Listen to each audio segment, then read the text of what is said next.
آنکھیں ہیں مگر آنسو کوئی نہیں ہے، نمازیں ہیں مگر سوز کوئی نہیں ہے، سجدے ہیں مگر ان میں آہیں کوئی نہیں ہیں۔ تو گویا کہ سزا صرف ایک طرح کی تو نہیں ہوتی جو صرف فزیکل ہوتی ہے۔ اہل علم یہ فرماتے ہیں کہ سزا دینے کے اور بھی بہت سارے انداز ہوتے ہیں کہ بعض اوقات ظاہری طور پہ کوئی عذاب نظر نہیں آتا ہے، لیکن اندر کی دنیا میں بہت سارے عذاب ایسے ہوتے ہیں جو قومیں بھی بھگتتی ہیں اجتماعی طور پہ، اور انفرادی طور پہ انسان بھی جو ہے وہ ان سزاؤں کے ذائقے جو ہے وہ چکھتا رہتا ہے۔ لہٰذا یہ بہت ہی غور طلب بات ہے، اور اس نقطے پہ غور کرنا چاہیے کہ اللہ نہ کرے کیا ہم میں سے بھی کوئی اس قسم کے ٹیسٹ کو چکھ رہا ہے؟ کیا کوئی ذائقہ اس طرح کا ہماری زندگیوں میں بھی ہے کہ بظاہر تو ہم کسی پکڑ میں نہ ہوں، لیکن باطنی طور پہ ہم کسی پکڑ کا شکار ہو چکے ہوں؟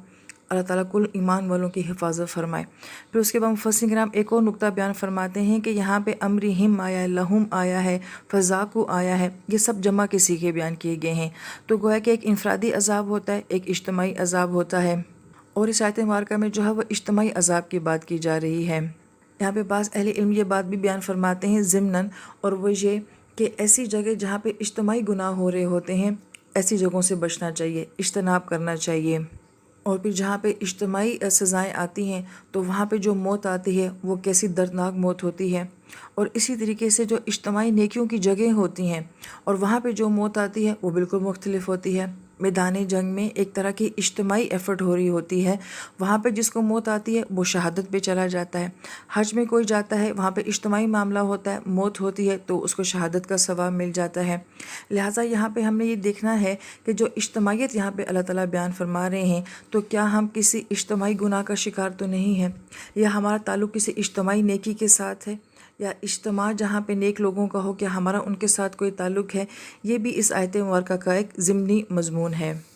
پھر آیت نمبر 6 میں اللہ تعالیٰ فرماتے ہیں ذالک بانہ، اور یہ اس وجہ سے ہوا، یعنی کہ یہ سزا جو دی گئی ہے یہ اللہ تعالیٰ کی چاہت نہیں تھی، اس کے پیچھے وجہ تھی، اور وہ وجہ کیا تھی؟ کانت تاتیہم رسولہم بالبینات، کہ ان کے پاس ہمارے رسول جو ہیں وہ بینات لے کر آئے تھے۔ اب تاتی کا لفظ جو آتا ہے، جس کو ہم نے جان لیا ہے کہ کسی چیز کا بڑی سہولت کے ساتھ آنا، بڑی آسانی کے ساتھ آنا، تو گویا کہ اللہ کے رسول ان کے درمیان میں، ان کی قوموں میں سے، انہی کی نسل میں تھے، انہی کی زبان بولنے والے،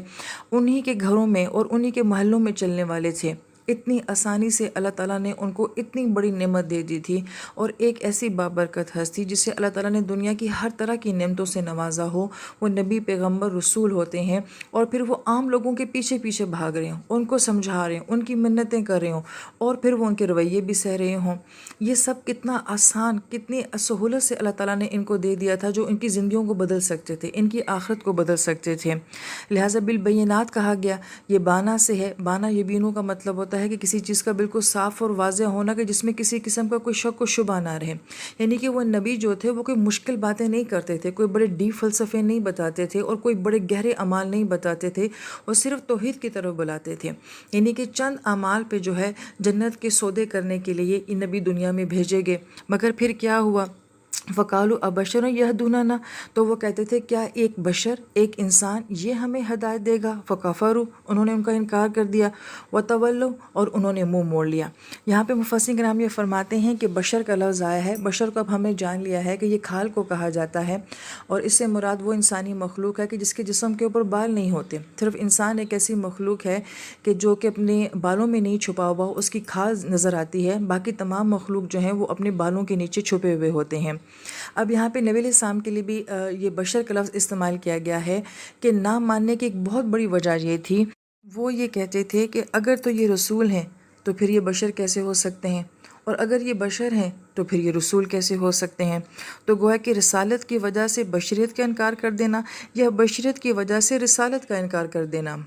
اور یہ ان کے فرار کا ایک بہت بڑا راستہ تھا۔ یہاں پہ ایک بہت اہم بات جو مفسرین کرام بیان فرماتے ہیں کہ وہ کیوں کہتے تھے کہ رسول جو ہے وہ بشر نہیں ہو سکتا، وہ اس لیے کہ اگر ہم رسول کو جو ہے بشر مان لیں تو پھر اس کا مطلب ہے کہ وہ کام کرتے ہیں جو کہ عام انسان کر سکتے ہیں، اور جب وہ یہ بات مان لیں گے تو پھر ان کو بھی وہی عمل کرنا پڑے گا۔ لہٰذا وہ ہر بات میں یہ کہتے تھے نہیں، وہ تو نبی ہیں، وہ تو ایسے کرتے ہیں، ہم تو ان جیسے نہیں ہو سکتے، وہ تو اللہ کی خاص مخلوق ہوتے ہیں۔ تو پھر بڑا اہم سوال سوال پیدا ہوتا ہے کہ اگر نبی جو کرتے ہیں وہ ہم نہیں کر سکتے تو پھر وہ دنیا میں وہ کام کر کیوں گئے ہیں جو ہم کر ہی نہیں سکتے؟ اس کا مطلب ہے کہ نبی ہر وہ کام کر کے گئے ہیں جو کہ ایک عام انسان کر سکتا ہے۔ لہٰذا اگر آپ نے عمل نہیں کرنا ہے تو آپ سیدھی سی بات یہ کہہ دیں کہ نبی تو بشر نہیں تھے، وہ تو کوئی اور مخلوق تھے، لہٰذا جو کچھ وہ کر کے گئے ہیں وہ ہم نہیں کر سکتے۔ لہٰذا نبیوں کے ساتھ یہ دو طرح کے رویے رکھے گئے، یا تو ان کو اتنا زیادہ جو ہے مقام دے دیا، اتنا زیادہ ان کو اعلیٰ کر دیا کہ اللہ تعالیٰ کے برابر لے کر آ گئے، تب بھی ان کی سوچ یہی تھی کہ جو ہستیاں اتنی اعلیٰ درجے کی ہیں، جو خدائی مقام پر چلی گئی ہیں، تو انسان تو ان جیسے نہیں ہو سکتے۔ یا پھر ان کی اتنی تحقیر کی کہ یہ ایک عام کھانے پینے والا، چلنے پھرنے والا، ہماری طرح کے کپڑے پہننے والا انسان یہ نبی کیسے ہو سکتا ہے، لہٰذا ان کی تحقیر شروع کر دی۔ اور یہ دونوں رویے جو ہیں وہ نبیوں کے ساتھ ہوئے۔ اور وہ تولّو کے اندر جو ہے ہم نے یہ آخری پاروں کی تفسیر میں پڑھا ہے کہ تولّو جو ہے ایک طرح کا ریئیکشن ہے، یہ ان کا ایٹیٹیوڈ ہے کہ صرف انہوں نے انکار نہیں کیا بلکہ بے رخی بھی کی، انہیں بڑا حقیر، بڑا کمتر سمجھ کے جو ہے ان لوگوں نے اپنے رخ جو ہیں وہ پھیر دیے۔ تو پھر اللہ تعالیٰ فرماتے ہیں وَاسْتَغْنَى اللَّهُ، یعنی کہ پہلے انسان بے رخی کرتا ہے، پھر اللہ تعالیٰ کی ذات جو ہے وہ بے نیازی کرتی ہے۔ اللہ تعالیٰ کی ذات بے رخی نہیں فرماتی ہے، اللہ تعالیٰ بے وفا نہیں ہے۔ وَاسْتَغْنَى اللَّهُ، کہ جب انسان جو ہے بے رخی کرتا ہے تو اللہ تعالیٰ کی ذات جو ہے وہ بے نیاز ہو جاتی ہے۔ اس لیے آیت مبارکہ کے آخر میں اللہ تعالیٰ کی جو دو صفات لائی گئی ہیں وہ غنی اور حمید۔ غنی جیسے کہ ہم نے پہلے پڑھ لیا کہ وہ ہستی جسے کسی بات کی فکر نہیں ہوتی، کسی بات کی پرواہ نہیں ہوتی، اور حمید وہ ہستی ہوتی ہے کہ جو ایسی تعریف والی ہو کہ اگر کوئی بھی اس کی تعریف نہ کرے تو وہ پھر بھی اپنی ذات میں قابل تعریف ہے، یعنی کہ وہ کسی کی تعریف کا محتاج نہیں ہے۔ ان دو صفات کا اس آیت مبارکہ کے ساتھ بڑا گہرا تعلق نظر آتا ہے کہ اگر انہوں نے نبیوں کو اگنور کیا تو اللہ تعالیٰ کی ذات کو کسی کی اگنورنس سے کوئی فرق نہیں پڑتا، اور اگر وہ نہیں تعریف کریں گے تو گویا کہ میرے جیسا انسان اگر میری تعریف نہ کی جائے تو ہو سکتا ہے کہ میں مایوس ہو جاؤں کہ میرا کام اچھا نہیں ہے، میری تفسیر اچھی نہیں ہے، میرا بولنا اچھا نہیں ہے، مگر اللہ تعالیٰ کی ذات کو اس سے کوئی فرق نہیں پڑتا